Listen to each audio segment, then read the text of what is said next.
আপনি ফোন দিছিলেন?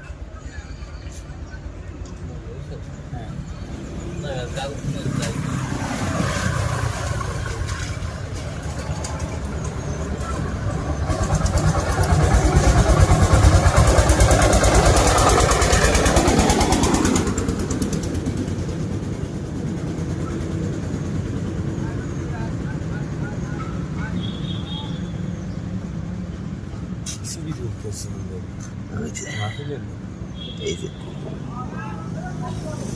ওয়ালাইকুম আসসালাম। ভালো আছো ভাই? এই তো ভাই আছে আলহামদুলিল্লাহ। ভাইয়া একটা ইসের জন্য, হেল্পের জন্য ফোন দিছি আমি। এটা হলো যে তোমার যারা বিদেশ থেকে আসে না, ওদের ওই যে বিএমই